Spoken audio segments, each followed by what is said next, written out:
Bom, vamos mergulhar numa análise que vai mudar completamente o jeito que a gente olha para a história. Muitas vezes, a história é apresentada para nós só através de documentos antigos, livros empoeirados ou aqueles registros burocráticos, né?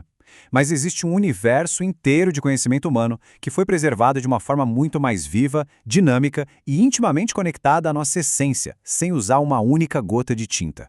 A gente está falando literalmente da biblioteca da mente humana. Olha só essa ideia instigante, que foi inspirada no projeto do Museu da Pessoa. Ela desafia aquela nossa dependência de achar que tudo tem que estar escrito. Imagina se um museu fosse arquivar uma vida inteira. Por onde ele começaria? Antes mesmo da humanidade dominar qualquer forma de escrita ou alfabeto, as histórias já construíam a nossa realidade. A oralidade é, na verdade, a fundação absoluta da comunicação, da empatia e da preservação da memória através dos milênios. Então, o nosso roteiro de hoje é o seguinte: 1. O poder da palavra falada. 2. Os griotes da África. 3. Memória e resistência no Brasil. 4. A voz indígena na ABL. E para fechar, 5. Tecnologia e tradição. Beleza, começando pelo número 1, o poder da palavra falada, indo além do texto escrito. Para a gente entender de verdade o que é a tradição oral, a gente precisa tirar da cabeça aquela imagem reconfortante de que é só um bando de gente contando historinha em volta de uma fogueira, sabe? Na verdade, em inúmeras comunidades pelo mundo afora, a contação de histórias, os cantos e os rituais representam o verdadeiro sistema educacional primário deles. É o método oficial e superestruturado para transmitir saberes complexos e valores culturais, garantindo que o passado molde o futuro. Tudo isso sem depender de qualquer registro escrito. O que nos leva ao ponto 2, os griots da África, as bibliotecas vivas da África Ocidental. Aqui tem um detalhe fascinante e super importante para a nossa explicação. Antes da colonização francesa na África Ocidental, os reverenciados sábios, os guardiões da memória, eram conhecidos pelo seu nome tradicional, Diele ou Diale. O termo griot, que a gente escuta tanto hoje em dia, foi na verdade um rótulo colocado pelos colonizadores franceses. Então, reconhecer e usar o nome Diele é o primeiro grande passo para a gente devolver o respeito que essas figuras históricas centrais merecem. Imagina só o som vibrante de instrumentos tradicionais como a cora e o balafon ecoando nas cortes lá no comecinho do século XX. Para um Diele histórico, a música não era de jeito nenhum só um som ambiente para entreter. Ela era absolutamente vital. A melodia acompanhava a contação das narrativas ancestrais, facilitando a memorização e dando uma cor, uma emoção para as lendas que um texto estático e silencioso jamais conseguiria dar. E olha, esses mestres eram muito mais do que apenas músicos talentosos. Numa sociedade imensa e complexa como o grandioso Império Mali, eles assumiam papéis de altíssima responsabilidade política. Eles atuavam como diplomatas respeitados, gerenciando alianças entre grandes famílias, eram genealogistas incríveis e verdadeiros historiadores vivos, que guardavam, na própria memória, o registro detalhado de reis, épocas de guerra e as linhagens inteiras das comunidades. Sensacional, né? Então, com uma variedade tão impressionante de talentos diplomáticos e sociais concentrados em uma pessoa só, surge uma pergunta natural. Qual era, no fundo da sua essência, a missão inabalável que guiava a vida de um guardião da memória na África Ocidental? A resposta revela um propósito profundo.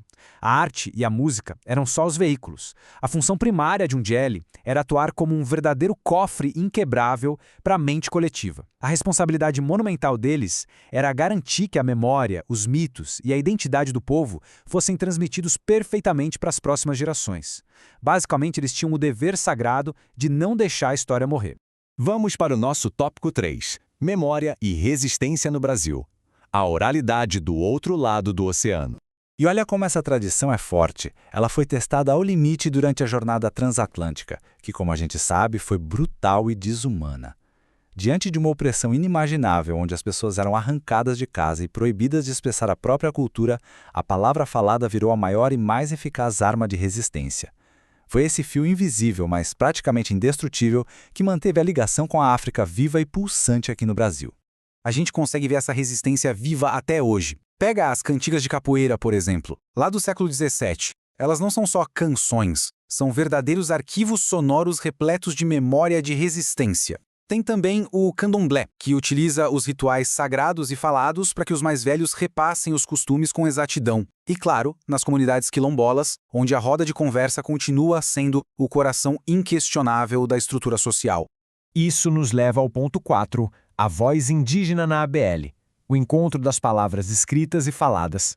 Para a gente entender a escala global de tudo isso, é só olhar para os povos originários das Américas. De um jeito muito parecido com os Djeli na África, os anciãos indígenas são os grandes guardiões da memória. Através da fala, eles constroem narrativas riquíssimas para ensinar os mais jovens sobre a origem do mundo, sobre valores e sobre aquele equilíbrio vital e sagrado entre a humanidade e a natureza. E aqui a gente tem um marco histórico com simbolismo gigante. A Academia Brasileira de Letras foi fundada em 1897, como uma fortaleza exclusiva da língua escrita, certo?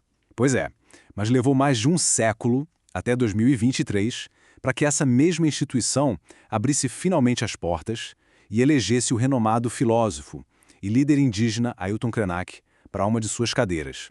O mais genial dessa história toda é a ironia maravilhosa por trás disso.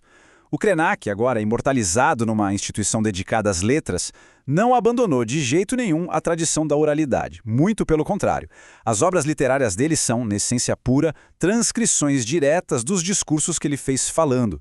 Isso prova, sem sombra de dúvida, que o texto escrito e a palavra falada não precisam brigar. O papel pode ser um veículo respeitoso para eternizar a voz humana. E para fechar, número 5. Tecnologia e tradição. Os novos veículos da memória.